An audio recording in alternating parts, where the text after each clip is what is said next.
चलो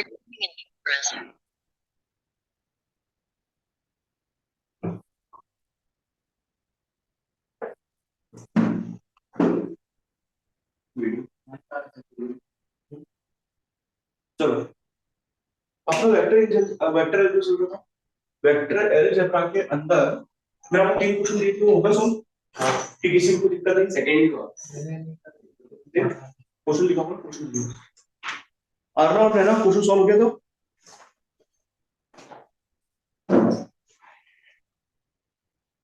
देखो आपको क्वेश्चन देके रखा है, question number 2, find the direction of AB vector. Question number 2 में डाउट है। हां, find the direction of AB vector if AB vector is equals to, आपको AB वेक्टर देके रखा हुआ है -4i cap plus 3k cap, नहीं -4j cap plus 3k cap, ये ठीक है।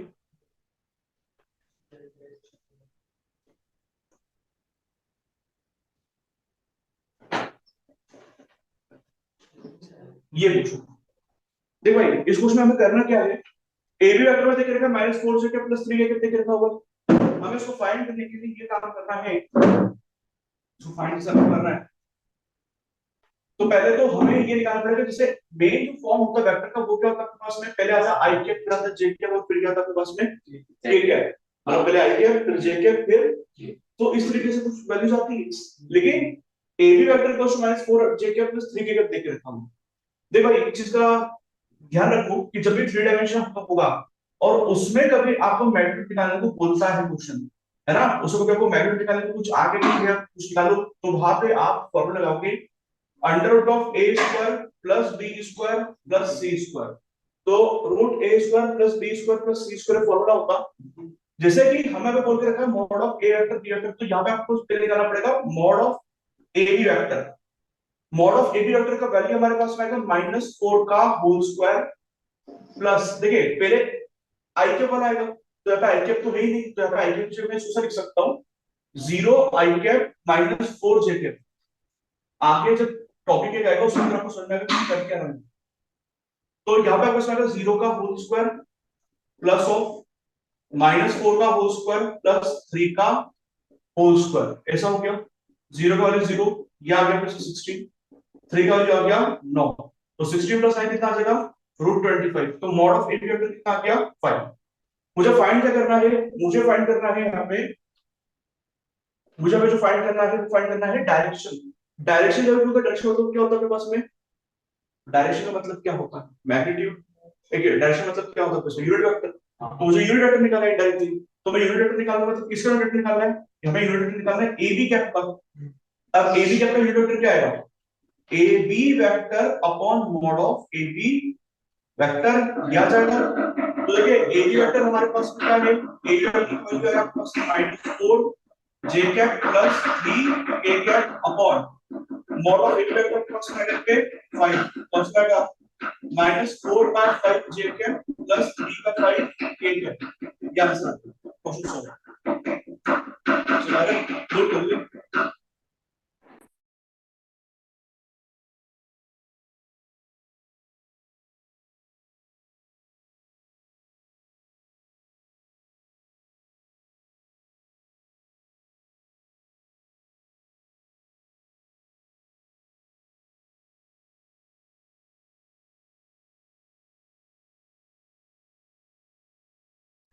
आर समझ में आया। हाँ।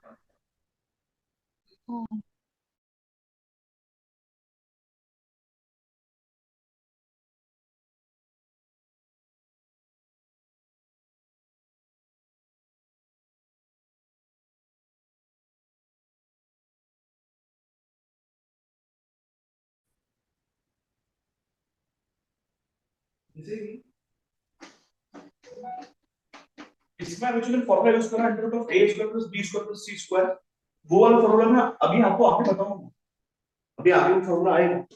लेकिन उससे पहले जैसे अभी तक यूनिट वेक्टर और पोजीशन वेक्टर जो पढ़ा हुआ है उसके बेसिस पे क्वेश्चन बनाता हूं जो मोशन वन डायमेंशन से रिलेटेड होगा।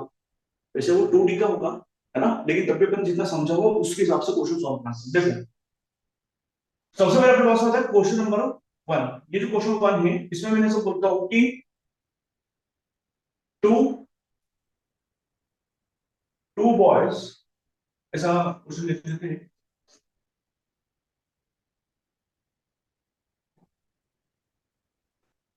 There is a car and a truck, there is a car and a truck, if if velocity of car if velocity of car is if velocity of car is 8 I cap minus 8 I cap minus 9 j cap, there is a car and a truck, if velocity of car is 8 I cap minus 9 j cap meter per second, ये आपको velocity देख के रखा हूं, है ना, 6 ठीक। अब यहां पे क्वेश्चन में आगे है and speed of speed of truck is 20 meter per second, then then find find the velocity of truck if car and truck are moving in the same direction, ये क्वेश्चन अगर कुछ समझो उसके बेसिस पे question दिया हुआ है ना, इसमें कुछ दे दिया ना, कुछ जैसे हमें क्या दे के रखा, पहले गिवन देख लेते। देखो गिवन में हमें दे के रखा है वेलोसिटी ऑफ, मुझे दे के रखा है velocity of truck, velocity of car, और वेलोसिटी ऑफ कार हमारे पास में है 8 I cap minus 6 J cap meter पर सेकंड, ये दिया। तो वेलोसिटी ऑफ कार कितना है आपके पास में 8 I cap minus 6 J cap meter पर सेकंड, ये क्या है आपके पास में वेलोसिटी, किसकी वेलोसिटी है, कार। फिर हमें ये बोल के रखा हुआ है, क्या आपको ये पता है, कि स्पीड क्या होगी कार की, वेलोसिटी का मतलब होता है स्पीड के साथ में डायरेक्शन लगा होगा, तो यहाँ पे कोई स्पीड नहीं पता। देखो कभी भी इसको समझो, 8 आई के माइनस 6 जे के, 8 आई के माइनस 6 जे के मतलब क्या होगा आपके पास में, जैसे ये कभी अपन देखे तो क्या इसको प्लॉट करते आ जाएगा। कल आपको क्या लिखा, डायग्राम दिया था, ग्राफिकल रिप्रेजेंटेशन, और ग्राफिकल रिप्रेजेंटेशन से आप ऐसा लिख रहे थे। अब हम क्या करने वाले हैं, अब हम उल्टा भी तो कर सकते हैं, जैसे मान लो ये आपके पास में हो गया एक्स एक्सिस, है ना, ये आपके वाई एक्सिस और जेड एक्सिस। अब बोला है 8 आई के माइनस 6 जे के, तो 8 आपके पास में जो है बी वेक्टर ऑफ कार 8 आई के माइनस 6 जे के बोला हुआ, तो सबसे पहले यहाँ पे तो प्लस में 8 आएगा और यहाँ पर आपके पास कितना आएगा माइनस 6 आएगा, मतलब कुछ इस तरीके से मूव कर रहा होगा कार, और ये आपके पास में रिजल्टेंट वेक्टर होगा। मतलब यहाँ पे कभी बोलो तो ये पॉइंट क्या होगा 8 होगा माइनस 6 ही होगा, है ना, इस डायरेक्शन चल रहा होगा। लेकिन मुझसे पूछा गया कि आपको वेलोसिटी पता है, ये वेलोसिटी है, आपको क्या स्पीड पता है कार का स्पीड, कार का स्पीड का मतलब क्या होगा, इस ओ पॉइंट से इस ए पॉइंट तक की दूरी जो है, ओ पॉइंट से ए पॉइंट तक की जो दूरी है, उस दूरी को, उस डिस्टेंस को हम क्या बोलते हैं स्पीड। मतलब ओ से ये लेंथ कितना है ना, इस वेक्टर का लेंथ कितना है, कुछ लेंथ है, वो आपके पास मैग्नीट्यूड होगा। तो मैं निकालना चाहता हूं magnitude of velocity of car, और magnitude of velocity of car ही स्पीड होगा। तो यहां पे मैं निकालना चाह रहा हूं स्पीड ऑफ कार, क्या निकालना चाह रहा हूं स्पीड ऑफ कार। अब देखिए कभी आपको दो वेक्टर है, दो वेक्टर मतलब एक बार वेक्टर है या दो वेक्टर है, दो वेक्टर कभी होंगे तो दो वेक्टर कभी 90 डिग्री पर इंक्लाइंड है, और वो 90 डिग्री से थोड़ा आगे आएगा, है ना। मैं सिर्फ दो फॉर्मूला बता रहा हूं, आपको कभी दो लोग दे दी जाए और मैग्नीट्यूड निकालना पड़े तो आप ये वाला फॉर्मूला भी लगा लो, under root of a square plus b square. आगे इस फॉर्मूले को मैं बड़ा डिटेल में समझाऊंगा। कभी आपको तीन लोग दे दे तो आप फॉर्मूला लगाओगे under root of a square plus b square plus c square वाला। कभी आई कैप देखना, कभी आई कैप और जे कैप भी दिया हो तो आप ये वाला फॉर्मूला लगाओ, और आई कैप जे कैप के कैप तीनों दिया हो तो आप ये वाला फॉर्मूला। मेजर फॉर्मूला ये है, इसी फॉर्मूले से ये वाला फॉर्मूला बनाना बस, बस। अब हम करेंगे क्या, स्पीड ऑफ कार, क्या बोला आपने, find find the speed of car, बोला स्पीड ऑफ कार पता करूंगा। अब देखो मैं स्पीड ऑफ कार कैसे पता करूंगा, यहाँ पे आई के और जे कैप दिया हुआ है ना, मतलब यहाँ पे ए का वैल्यू 8 है और बी का वैल्यू -6 है, तो मैं फॉर्मूला लगाऊंगा under root of A square plus B square. तो यहाँ पे आएगा मेरे पास में 8 का होल स्क्वायर प्लस ऑफ -6 का होल स्क्वायर वाला। अब हमारे पास बचा यहाँ पे 64 प्लस 36 रूट कितना आएगा आपके पास में अंडर रूट 100। अंडर रूट 100 का मतलब आपके पास कितना आ गया 10, मतलब 10 मीटर पर सेकंड। जो कार है उसकी स्पीड कितनी हुई आपके पास में 10 मीटर पर। ये जो कार की स्पीड है कितनी है आपके पास में 10 मीटर पर सेकंड। अब कभी ट्रक इस डायरेक्शन में चल रहा है, कभी ट्रक का डायरेक्शन ये है, एक मिनट, कार का, ये तो कार का डायरेक्शन है, तो कभी कार का डायरेक्शन ये है तो ट्रक भी तो किसी डायरेक्शन में चल रहा होगा पैरेलल, क्योंकि दोनों का डायरेक्शन क्या बोला क्वेश्चन में, मेरे को वही है मन से बनाएंगे डायरेक्शन सेम है, बस मुझे ये पता तो मैं उस डायरेक्शन के में बेसिस पे ट्रक का डायरेक्शन सेट, तो ट्रक का डायरेक्शन सेम। हाँ लेकिन हमें ये पता है स्पीड ऑफ ट्रक पता है, स्पीड ऑफ ट्रक कितना 20 मीटर। स्पीड ऑफ ट्रक मतलब इसमें से लिख सकता हूं mod of v vector truck is equals to 20 meter पर सेकंड। तो v वेक्टर ट्रक कितना पर 20 मीटर पर सेकंड हो गया। अब हमारे पास में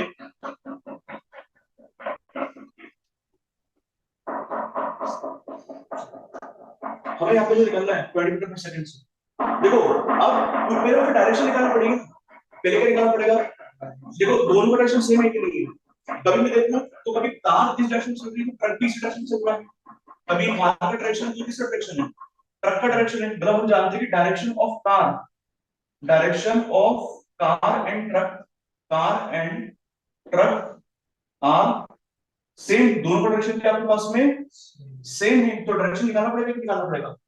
और डायरेक्शन आप कैसे निकालोगे, डायरेक्शन निकालना होता है तो हम क्या निकालते हैं, वहां पे यूनिट वेक्टर निकालते हैं, तो अभी यूनिट वेक्टर निकालना पड़ेगा, तो मुझे क्या निकालना पड़ेगा, मुझे निकालना पड़ेगा, देखो कभी मैं वी कैप कार का निकाल लूंगा तो क्या वही वी कैप ट्रक का भी होगा, हाँ ये यूनिट वेक्टर मतलब डायरेक्शन होता है, तो दोनों के यूनिट वेक्टर निकाल लो। इसका यूनिट वेक्टर निकाल सकता है क्या ट्रक का, नहीं इसका निकाला जा सकता है, क्योंकि आपको इसका स्पीड भी पता है और इसका वेलोसिटी भी पता है। तो देखो v कैप कार जो होगा वो किसके बराबर होगा, वो आपको बराबर होगा v vector car upon mod of v vector car. अरे ये फॉर्मूला मैंने आपको बताया कि a vector mod of a vector, ये फॉर्मूला आपको पता था है ना, यहाँ पे लिख दो साइड में a vector a cap is equals to a vector upon mod of a vector, ये लगा दो। अब आपके पास में आएगा v cap car is equals to v vector car को बोलते रखा हुआ है,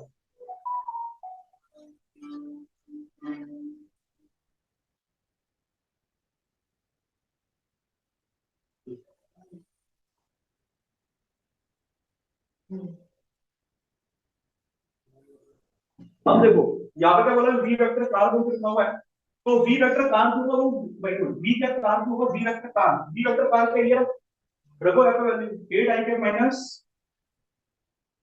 कैप माइनस 6 जे कैप। अच्छा mod of V vector car कितना है, वो है एक मिनट 10, अरे ये तो है तो 10, तो लिखा 10। अब एक काम करते क्या ऊपर से कुछ कॉमन निकल सकता है, ऊपर 10 आएगा ना, नहीं वी वेक्टर कार तो मॉड ऑफ वी वेक्टर, ये मॉड ऑफ वेक्टर होगा ना भाई, ये मॉड ऑफ वेक्टर है। अच्छा वो कार का है। अब ऐसे 2 कॉमन निकाल लो तो 2 कॉमन हो जाएगा, अंदर क्या बचेगा 4 आई कैप माइनस 3 जे कैप अपॉन 10, 2 1 से 2 2 5 से आंसर क्या आएगा 4 आई कैप माइनस 3 जे कैप अपॉन 5, तो वैल्यू आ जाएगा बस 4 आई कैप अपॉन 5 माइनस 3 जे कैप अपॉन 5, ये आपके पास में क्या आ गया, ये आपके पास में आ गया यूनिट वेक्टर। तो डायरेक्शन, ये डायरेक्शन निकाला, यूनिट वेक्टर का जो डायरेक्शन होता है, तो कार का डायरेक्शन जो है वो ये है 4 आई कैप अपॉन 5 माइनस 3 जे कैप अपॉन 5 मीटर पर सेकंड, ये डायरेक्शन, कोई दिक्कत इसमें, कभी मैंने ये डायरेक्शन निकाल लिया। अब देखो मुझे पता क्या करना है, मुझे मैग्नीट्यूड पता है ट्रक का कि ट्रक की कितनी स्पीड से चल रहा है, तो आपको कोई वेलोसिटी निकालनी है तो क्या आएगा इसमें, वेलोसिटी ऑफ ट्रक का मैं निकालना चाह रहा हूं, तो आपके पास में आएगा magnitude of truck, magnitude of velocity of truck into V cap truck, यही तो आएगा, ये लगाओगे तो मुझे बताओ मॉड ऑफ वी का कितना कितना आपके पास में 20, और v कैपिटल कितना है 4i cap upon 5 minus 3j cap upon 5। अब इससे काम करें, 5 को बाहर निकाल लो, 20/5 into 4i cap minus 3j cap. 5 into 5, 5 4 20, 4 4 4 4 16i cap minus 4 3 12 j cap meter पर सेकंड। ये आपके पास में ट्रक की वेलोसिटी आ गई, 16i cap minus 12 j cap. आपने पहले कार की डायरेक्शन निकाली, उसके बाद क्या करा आपने? मेरे कार की डायरेक्शन निकाली। अब मुझे कार की डायरेक्शन निकालनी है। कार की डायरेक्शन पहले कार की डायरेक्शन निकाली।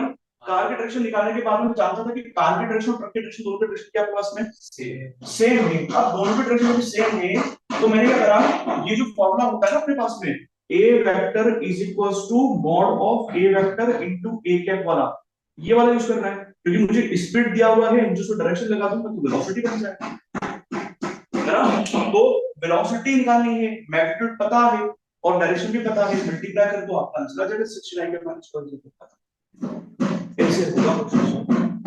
समझ आया कि नहीं आया, नोट कर लो। आरना मेरा समझ में आया? हाँ।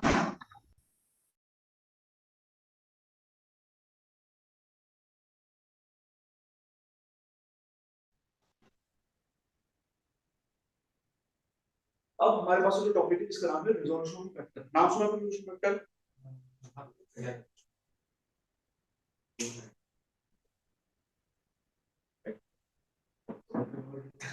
तो रिजोल्यूशन ऑफ अ वेक्टर, ये टॉपिक भी आईएमपी में, रिजोल्यूशन ऑफ अ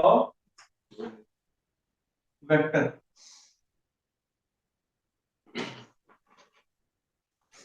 देखो सबसे पहले आपको जो नल वेक्टर बताया था, यूनिट वेक्टर बताया, फिर पुश वेक्टर बताया, फिर उसके बाद मैंने क्या शुरू कर दिया था आपके पास में, फिर शुरू कर दिया मैंने अपना क्वेश्चन शुरू करवा दी थी उसके, है ना। रिजोल्यूशन वेक्टर के बाद में फिर मैं क्या कंप्लीट करना शुरू करूंगा, बाकी के बच्चे वेक्टर वो वेक्टर पैरेलल सारे, है ना। तो रिजोल्यूशन वेक्टर क्या होता है पहले वो देखते हैं।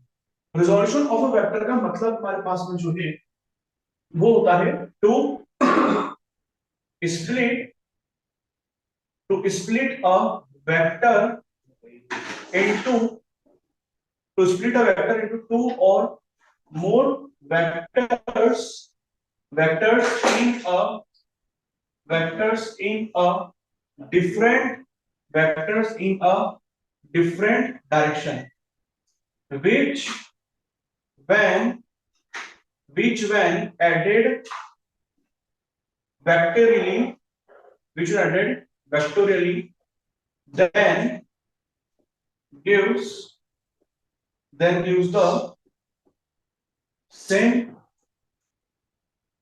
effect or resultant of a single vector।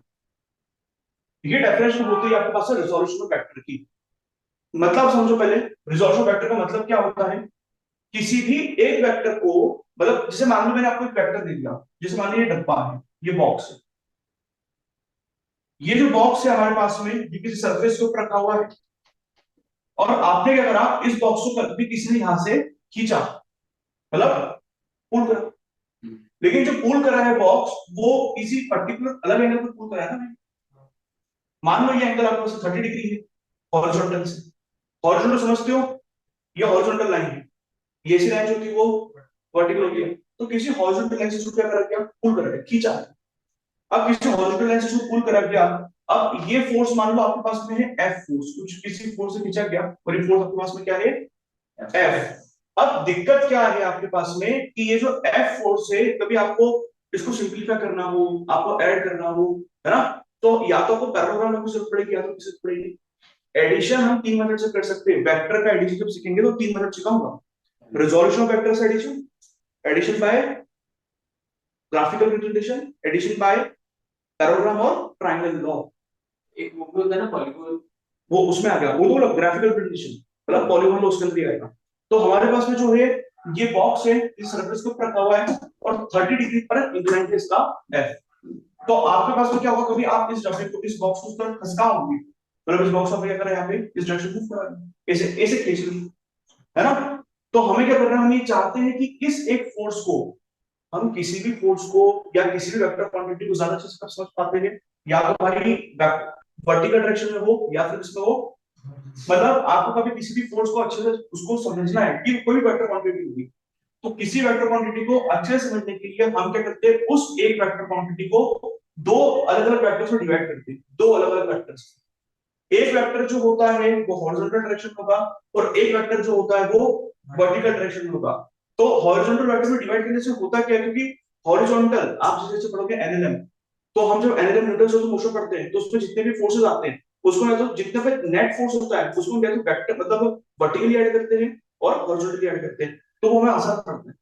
मतलब ऐसी किसी रैंडम डायरेक्शन में कोई फोर्स होगा या कोई भी वेक्टर वाली क्वांटिटी होगी, डिस्प्लेसमेंट हो जाए, है ना, मैग्नेटिक फील्ड हो जाए, इलेक्ट्रिक फील्ड हो जाए, ऐसा कुछ भी आपके पास में आता है जो वेक्टर होगा और किसी अलग एंगल पे इंक्लाइंड है 90 को छोड़ करके, तो हम क्या करते हैं उस वाले एंगल को दो हिस्सों में ब्रेक करते हैं, दो हिस्सों में, एक हॉरिजॉन्टल और एक वर्टिकल, मतलब दो अलग अलग डायरेक्शन में ब्रेक करने की जो प्रोसीजर होती है उनको हम क्या बोलते हैं, रिजोल्यूशन ऑफ अ वेक्टर। अलग अलग डायरेक्शन ब्रेक करने का बोल रहा हूँ, ये हॉरिजॉन्टल वर्टिकल मैंने जो बोला है 90% क्वेश्चन में हॉरिजॉन्टल वर्टिकल ही होता है, लेकिन हॉरिजॉन्टल वर्टिकल का सेंस ये निकलता है किसी एक फोर्स को दो अलग डायरेक्शन में डिवाइड करना, कोई भी वेक्टर क्वांटिटी को फोर्स में इसलिए बोल रहा हूँ क्योंकि फोर्स से इस पूरे चैप्टर को समझाऊंगा, क्योंकि फोर्स से वेक्टर क्वांटिटी, क्योंकि अभी तक आप 10th से जो वेक्टर क्वांटिटी पढ़ के आ रहे हो उसी फोर्स पढ़ा हुआ है, और तो बाकी की जो क्वांटिटीज है मतलब या तो आपने डिस्कशन पढ़ा हुआ है या फिर स्पीड पढ़ा, वो वेलोसिटी पढ़ा हुआ है, स्पीड तो स्केलर हो गया, तो ये अपने पास में जो है आपने जो पढ़ा हुआ उसमें एग्जांपल सामने करके सब सॉल्व करा।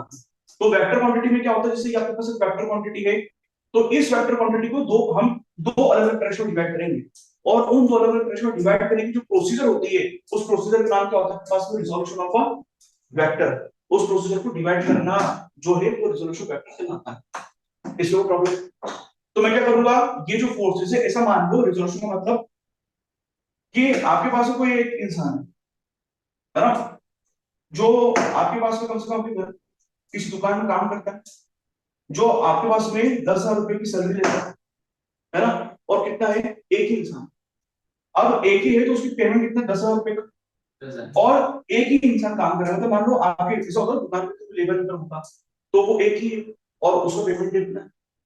अब होता क्या, मुझे बताओ, क्या एक कभी एक ही लेबर आपकी दुकान में है तो आपको प्रॉब्लम आएगी कि नहीं आएगी? क्यों प्रॉब्लम आएगी? पेमेंट ज्यादा दे रहे पर काम मतलब काम कम हो रहा है। देखिए एक बड़ा अच्छा सा एग्जांपल, ऐसा मानो आपकी दुकान में दो लोग हैं, सुना है, वैसे मैं आपको तो क्या बात समझा रहा हूँ, रिजोल्यूशन वेक्टर समझना। रिजोल्यूशन वेक्टर क्या करता है आपके पास में, मतलब दो अलग अलग लोगों को डिवाइड कर देना, दो वेक्टर्स को अलग डिवाइड करने की जो प्रोसीजर उसका नाम क्या होता है, जैसे एक एग्जांपल पहले देखो, डेफिनेशन कर दूं, ऐसा मान लो, देखो आपके पास में ये हमारे पास में एक्स एक्सिस है, ये क्या है, ये वाई एक्सिस है, और ये क्या है आपके पास में, ओरिजिन, है ना। अच्छा यहाँ पे ओरिजिन पे बॉक्स रखा हुआ है, और उस बॉक्स को कोई जो है ना वो खींच रहा है, और खींच रहा है वो 10 न्यूटन फोर्स के साथ में, किसके साथ खींच रहा है, मतलब 10 न्यूटन का फोर्स लग रहा है, कितने का फोर्स लग रहा है। अब मैं क्या करूंगा, इस 10 न्यूटन के फोर्स को दो फोर्सेस से ब्रेक करूंगा। देखो दो फोर्सेस ब्रेक करने का मेन रीजन क्या है, हम दो फोर्सेस में इसलिए ब्रेक करेंगे क्योंकि दो, इस एक फोर्स को भी दो में ब्रेक करा तो हम उस फोर्स की स्टडी और अच्छी तरीके से कर पाएंगे, समझ आ रहा है। तो इसलिए हम क्या करेंगे, ये जो 10 न्यूटन का फोर्स है, मतलब यहाँ पे बॉक्स रखा हुआ है और हमने इसको क्या करना शुरू करा, खींचना शुरू करा, और खींचना शुरू करा तो किस फोर्स में खींचा, 10 न्यूटन के फोर्स में खींचा। लेकिन आपको ये ध्यान रखना है कि जिस 10 न्यूटन के फोर्स पर खींच रहे हो, यहाँ पे एंगल आपके पास में बनता है 37 डिग्री, कितना एंगल बन रहा है आपके पास में, 37 डिग्री का आपके पास में क्या बन रहा है, यहाँ पे एंगल बन रहा है। जैसे ऐसा समझ मतलब ऐसा मान सकते हो आप, पहले तो ट्राइंगल भी पता हो, ये वाला ट्राइंगल आपको रटा होना चाहिए फिजिक्स का, ये आपके पास में ए, ये आपके पास में बी, ये आपके पास में सी, इधर आपके पास में 90 डिग्री, ये आपके पास में 3 यूनिट होता है, ये साइड 4 यूनिट होती है, ये साइड आपके पास में 5 यूनिट होती है। ये एंगल हमारे पास में है 37 डिग्री का, और ये एंगल हमारे पास में है 3 डिग्री का, तो दो एंगल है, एक है 37 डिग्री, एक अपने पास में है। आपको यहाँ पे पता होना चाहिए साइन कभी बोला, साइन 37 डिग्री का वैल्यू, तो साइन 37 का फॉर्मूला होता है परपेंडिकुलर बाय हाइपोटेन्यूज। परपेंडिकुलर अपने पास में जो है 37 का वो कितना आएगा 3, और हाइपोटेन्यूज कितना आएगा 5, तो कितना आएगा 3/5। वैसे ही हमारे पास कभी आ गया साइन 53 डिग्री, कभी साइन 53 डिग्री आया तो उसका फॉर्मूला क्या आएगा बेस अपॉन हाइपोटेन्यूज। तो साइन 53 इसका भी आंसर क्या आएगा आपके पास में 4/5 हाँ साइन 3/5 नहीं 4/5 तो तो बेस हाँ कितना है 4/5। फिर हमारे पास में जो आएगा अरे 53 वो गलती से भी लिखा था मैंने। अब नेक्स्ट हमारे पास होगा cos 37 डिग्री, तो cos 37 का फॉर्मूला हो जाएगा बेस अपॉन हाइपोटेन्यूज। तो cos 37 बेस अपॉन हाइपोटेन्यूज आपको बोल के रखा है, तो आंसर जो आएगा वो आपका कितना आएगा 4/5। तो यहाँ पे आंसर आएगा 4/5। और एक आपके पास में आ जाएगा sin 37 डिग्री, और sin 37 डिग्री पे होता है आपके पास बेस अपॉन हाइपोटेन्यूज, ये आपके पास कितना आ जाएगा 3/5। आपको ये वैल्यूज कुछ रटनी चाहिए, आपको बहुत काम आने वाला है। या सब tan थीटा सब कुछ निकाल सकते हो, ये ट्रायंगल रख लेना। और इस ट्रायंगल की साइड्स की कोई भी मल्टीपल्स आ जाए, जैसे मान लो एक ट्रायंगल तो हो सकता है, मान लो मैंने इस ट्री को मल्टीप्लाई कर दिया 2 से, तो यहाँ पे क्या आएगा 6, इधर मल्टीप्लाई 2 से क्या आ गया, इधर मल्टीप्लाई 2 से क्या आ गया 10। तभी भी इधर साइड इधर एंगल जो होगा वो 37 डिग्री ही होगा, इधर एंगल जो होगा वो 53 डिग्री ही होगा, और इधर जो होगा वो 90 डिग्री ही होगा। मतलब ये हमारे पास में ए, ये हमारे पास में बी, ये हमारे पास में सी। कुछ भी नहीं करा, इस साइड इन सारे साइड को डबल कर दिया, है ना। कभी अपनी साइड को डबल करो ट्रिपल करो कुछ भी कर दो सेम, है ना। मतलब उनको डिवाइड करने पर रेशियो 3:4:5 ही आ रहा है। तो उन सारे के सारे ट्रायंगल्स की जो एंगल होते हैं एक 90 होगा। सबसे छोटी वाली साइड के सामने जो एंगल होगा सबसे छोटा एंगल होता है 37, और जो मीडियम साइज की जो होती है उसके सामने क्या एंगल होता है 50 डिग्री। तो इस तरीके से बनाया जाता है। इसमें कोई दिक्कत है आपको? तो कुछ इस तरीके से हमारे पास में आएगा। ये ट्रायंगल के बारे में नॉलेज होना चाहिए, तो इस ट्रायंगल को ध्यान रखना, ये हमेशा ऐसे हमेशा ऐसा है। ठीक है, ये ट्रायंगल ये रट के रखना, ये बड़ा आइडेंटिटी ट्रायंगल है, सबसे ज्यादा फिजिक्स में यूज हुए वाला ट्रायंगल। अभी भी यहाँ पे ये यूज नहीं कर रहा हूँ, एंगल भी उधर है बिल्कुल एंगल यूज होंगे। ये रट के रखना है कि 3 के सामने साइड होता है 37 होता है, 4 के सामने साइड होता है वो क्या होता है आपके पास में 53 डिग्री होता है। तो ये दोनों के दोनों बड़े इंपॉर्टेंट है।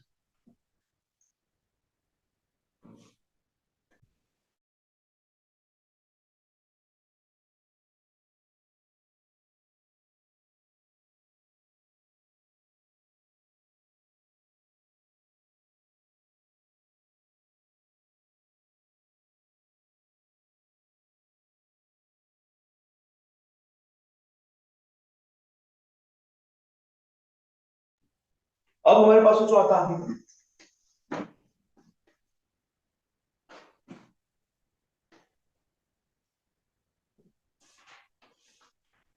तो ऐसा कुछ भाई 10 से 37 degree X axis Y axis करना क्या होगा इसके अंदर, ये 10 न्यूटन को ब्रेक करना है। क्या करना है आपको, इस 10 न्यूटन को ब्रेक करना है आपको दो फोर्सेस के अंदर, दो फोर्सेस। अच्छा हम दो डायरेक्शन के अंदर फोर्स को ब्रेक करेंगे। पहली चीज आपको एक चीज भी पता होनी चाहिए कि ये जो हॉरिजॉन्टल एक्सिस होती है कौन सी चीज होती है, जो हॉरिजॉन्टल एक्सिस होती है उस हॉरिजॉन्टल एक्सिस का नाम क्या होता है, हॉरिजॉन्टल एक्सिस का नाम क्या होता है, एक्स एक्सिस। जरूरी नहीं है। आप इसको y एक्सिस भी बोल सकते हो, आप इसको x एक्सिस भी बोल सकते हो, समझ में आ रहा है। लेकिन कन्वेंशन ऐसा बना दिया गया है कि हमेशा x एक्सिस मान लेते हैं, इसको क्या मान लेते हैं y, लेकिन कोई दिक्कत नहीं है। अब अच्छा x एक्सिस y एक्सिस जरूरी कैसे, जैसे अभी तो मैं यहाँ पे x लिख रहा हूँ, अभी यहाँ पे y लिख रहा हूँ। कभी मान लो इस डायग्राम को हम थोड़ा सा टिल्ट करें, जैसे बोर्ड को थोड़ा टिल्ट कर दिया जाए, तो टिल्ट करते तो ये डायग्राम कैसे नजर आएगा कि नहीं आएगा, ये x एक्सिस या आपके पास में y एक्सिस नहीं आएगा।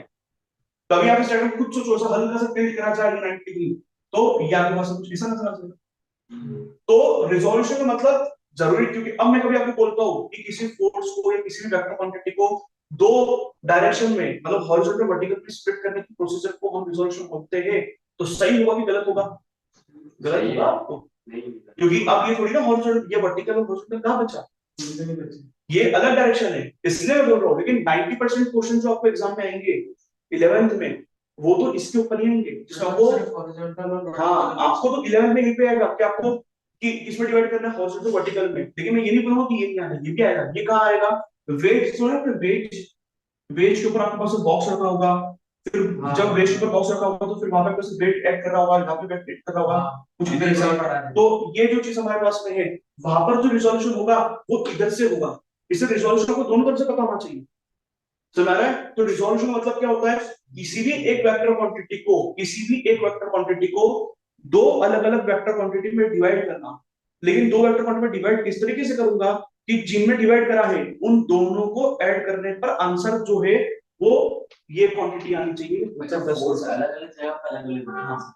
मतलब ये जो फोर्स आपको दिखाई दे रहा है, कभी मान लो ये फोर्स आपके पास में है 10 न्यूटन का फोर्स, ऐसा मान लिया, या मान लो ये फोर्स आपके पास में कितने का है, 100 न्यूटन का फोर्स है, तो गारंटेड ये 8 न्यूटन होना चाहिए और ये 80 न्यूटन होना चाहिए और 60 न्यूटन होना चाहिए। विश्वास को ऐड करके देखो 100 न्यूटन ही आएगा। अब आपका एडिशन अलग होगा, ये वेक्टर एडिशन है ना, ये वेक्टर एडिशन इसलिए लग जाए। वेक्टर एडिशन में 80 अभी बताया ना फॉर्मूला है, वैसे आगे अभी फॉर्मूला वही तो सिखाने वाला हूं आपको। 80 का होल स्क्वायर तो 6400, 60 का होल स्क्वायर 3600, कितना आ गया आपके पास में 10000, और 10000 का आंसर कितना का 100 को 10 100 लिखा ना सही। अब तो देखो मैं क्या करने वाला हूं रिजॉल्यूशन में, पहले एग्जांपल देख लो, एग्जांपल देख लो, फिर डेरिवेशन भी करा दूंगा। मैं क्या करूंगा, इस 10 न्यूटन को, आपको ये दिख रहा है ये 10 न्यूटन, इस एरो से परपेंडिकुलर ड्रॉप कर दो एक्स एक्सिस के ऊपर, समझ आ रहा है? इस पॉइंट से परपेंडिकुलर ड्रॉप कर दो एक्स एक्सिस पर, और फिर इस पॉइंट से परपेंडिकुलर ड्रॉप कर दो आप वाई एक्सिस पर। तो एक परपेंडिकुलर ड्रॉप कर दो एक्स पर और एक ड्रॉप कर दो आप y। जैसे आप कोऑर्डिनेट ज्योमेट्री में प्लॉट करने के लिए क्या है करते। अब सपोज कर लेता हूं इतनी दूरी अपने पास में कितनी है, x, कितनी दूरी है, ये इतनी दूरी हमारे पास में x है, और इतनी दूरी हमारे पास में कितनी है y, इतनी दूरी हमारे पास में y। ये O पॉइंट हो गया, ये A पॉइंट हो गया, ये B पॉइंट हो गया, ये C पॉइंट, ठीक है। अब मुझे बताओ कभी इतना y है तो इतना भी क्या होगा, इतना y है तो इतना भी क्या होगा, इतना भी y ही होगा। तो हमारे पास में इतनी दूरी भी y होगी। अब कभी इतना डिस्टेंस y आया तो आपको ट्रिग्नोमेट्री तो आती होगी ना। मुझे क्या फाइंड करना है, मैंने तो सिर्फ एक काम किया है, मैंने इस OB को दो फोर्स में डिवाइड करा है। 10 न्यूटन फोर्स था, मैंने सिर्फ किसको ब्रेक करा, दो। अब मुझे पता होता है क्या मैंने यहाँ पे OB वेक्टर लिया है कि सिर्फ OB लिया है, सिर्फ OB वेक्टर नहीं लिया है। कभी OB वेक्टर लेता तो I कैप और J कैप लिया था साथ में। तो ये चीज है, यहाँ पे मैंने सिर्फ OB लिया और OB का वैल्यू कितना आपके पास में, OB का वैल्यू हमारे पास में 10 न्यूटन है। अब OB वैल्यू 10 न्यूटन है तो मैं क्या करता हूँ, आपको ट्रायंगल नजर आ रहा है, तो मैं ट्रायंगल लेता हूँ, इन ट्रायंगल AOB। अभी भाई पूरी स्टेप बता रहा हूँ कि रिजोल्यूशन में करते क्या है ना। उसके बाद में साधारण जैसे ट्रिक जो होती है सब समझाते हैं, वो भी बताता हूँ। अब पहले एक चीज और देखो, मैं क्या कर रहा हूं, मैं यहाँ पे OB को, मतलब we are resolving OB 10 newton force, 10 newton force into into into two forces, into two forces, first in horizontal direction, first in horizontal direction, मतलब पहला मैं फोर्स डिवाइड कर रहा हूं OA वेक्टर में, और second force in vertical direction,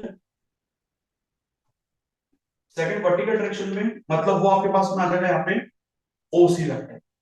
इस 10 newton force को मैं दो फोर्सेस में, दो वर्टिकल, एक वर्टिकल कंपोनेंट और एक हॉरिजॉन्टल कंपोनेंट में क्या कर रहा हूं, डिवाइड। एक जो होगा वो OA वेक्टर एक्स एक्सिस में मतलब वर्टिकली, और एक आपके पास में y एक्सिस हॉरिजॉन्टली, मतलब हमने दो फोर्स को डिवाइड कर दिया। इसमें कोई प्रॉब्लम है?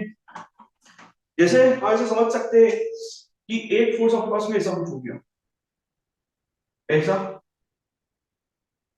और एक फोर्स जो है कुछ ऐसा, ये दो फोर्सेस ब्रेक करें। जो रेड वाला नजर आ रहा है एरो बनाता है, ये टेल हो गया, ये हेड हो गया, ये टेल हो गया, ये हेड हो गया। अब मैं यहाँ पे क्या करूंगा, इन ट्राइंगल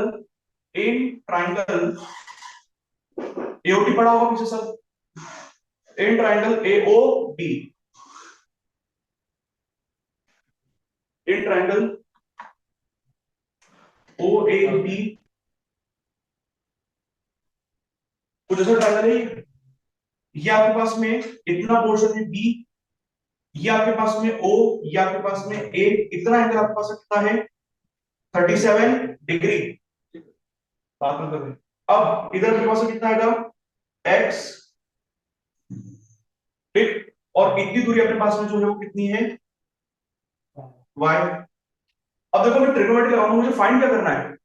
देखो मैंने क्या बोला, पहले एक चीज का ध्यान रखो, ये लिखा तो थी ना डायग्राम में, पहले तो ये ध्यान रखो हमें बोला क्या है। मैंने 10 न्यूटन को दो वर्टिकल फोर्सेस, दो फोर्स में डिवाइड करा, एक फोर्स वर्टिकल है, एक फोर्स आपके पास में जो वर्टिकल फोर्स है जो हॉरिजॉन्टल डायरेक्शन में है वो ओए वेक्टर है। इसको मैं नाम दे देता हूं, इसको नाम देता हूं F1 वेक्टर मान लो। इन दोनों को मैं फाइल करूँ। हाँ वो मैं करूंगा, वो पहले देख F1 वेक्टर F2 वेक्टर है ना, अभी सारी चीजें लाऊंगा भाई, डेरिवेशन पूरा कराऊंगा। तो वो सारे जैसे अब एग्जाम में आप करोगे तो इतना बड़ा तो प्रूफ नहीं करोगे ना, तो उसके लिए शॉर्ट तरीका भी, शॉर्ट तरीका मतलब क्या, जो आपको स्कूल में बताया जाए। अब स्कूल में क्या बताया जाता है उसके 5 मिनट को बताऊंगा अभी क्या। तो पहले डेरिवेशन समझ लो कि असल में रिजोल्यूशन का मतलब क्या होता है।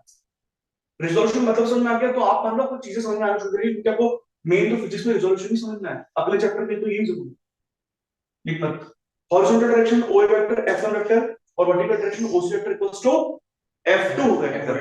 अब हम क्या करेंगे यहाँ पे, देख भाई हमारे पास में OA वेक्टर क्या है F1 वेक्टर के बराबर है, लेकिन मैं कभी आपसे बात करूं mod of F1, mod of F1 तो वो किसके बराबर होगा, सिर्फ एक्स OA के बराबर होगा, है ना, मतलब वही तो होगा, मतलब और मैं इसको लिख सकता हूँ ये x के बराबर होगा।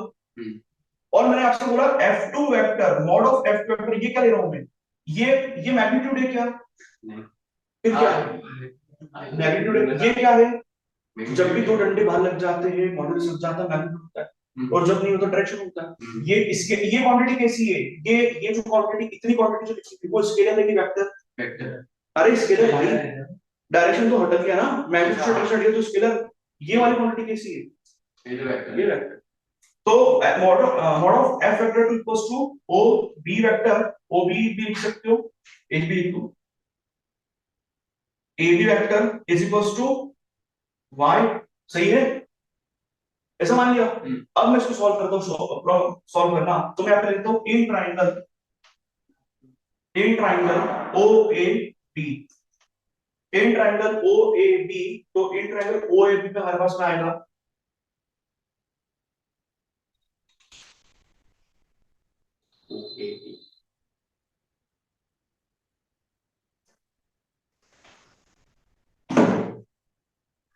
ओ, या आपके पास में क्या ए, या आपके पास में क्या बी, या आपके पास में एक्स हो गया, या आपके पास में 37 डिग्री हो गया, या आपके पास में वाई हो गया, ये सही है तक का। अब मैं लगाऊंगा ट्रिग्नोमेट्री, क्या लगाऊंगा ट्रिग्नोमेट्री, तो ट्रिग्नोमेट्री लगाऊंगा तो क्या आएगा अपने पास में, सबसे पहले लगाना पड़ेगा अपने साइन थीटा। देखो मुझे एक्स फाइंड करना, ये थीटा है कि 37, थीटा के सामने साइड परपेंडिकुलर होती है राइट एंगल ट्रायंगल में, ये तो हाइपोटेन्यूज होती है, और हाइपोटेन्यूज कितना आपके पास में, आप जानते हो कि हाइपोटेन्यूज कितना है आपके पास में 10 मीटर, क्वेश्चन मेंशन नहीं है तो कोई दिक्कत ही नहीं। अब लगाओगे साइन थीटा, तो साइन थीटा जो होगा, साइन थीटा का वैल्यू आपके पास में परपेंडिकुलर बाय हाइपोटेन्यूज, या तो sine theta value perpendicular by hypotenuse, perpendicular बताया क्या है, परपेंडिकुलर हमारे पास में AB अपॉन OB, AB का वैल्यू क्या बाय, AB का वैल्यू क्या y, OB का वैल्यू क्या 10, OB का वैल्यू 10। अब यहां पे रखोगे sin 37 देखिए थीटा ये हो गया, अब थीटा की जगह रखोगे sin 37 degree is equals to y upon 10।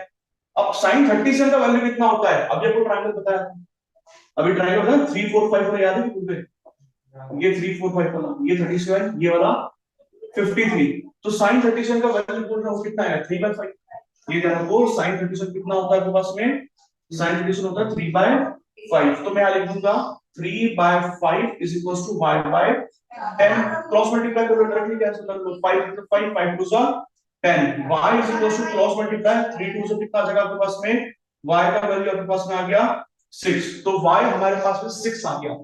अब 6 क्या फोर्स है, तो किसमें आएगा न्यूटन में आएगा, तो हमारे पास कितना आ गया, हमें ये पता पड़ गया कि हमारे पास में y मतलब क्या था F2, F2 कितना है आपके पास में, F2 हमारे पास में आ गया 6 न्यूटन, कितना आ गया 6 न्यूटन फोर्स आ गया। है ना। अब आपको दूसरा में क्या फाइंड करना है, देखो अब मुझे x निकालना है। अब x निकाला तो cos लगा दो एक बार, तो क्या आ जाएगा, cos theta is equal to base upon hypotenuse, तो कितना आएगा अपने पास में यहाँ पे जो आएगा वो आएगा OA upon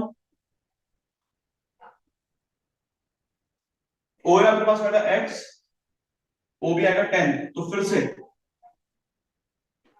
cos is equal to x by 10, cos addition का वैल्यू अपने पास में आएगा 4/5, 5 5 to 8 न्यूटन, मतलब F1 आपके पास में 8 न्यूटन के बराबर है भाई, F2 निकल गया 6 न्यूटन के बराबर, सही है, ये समझ आया कि नहीं आया।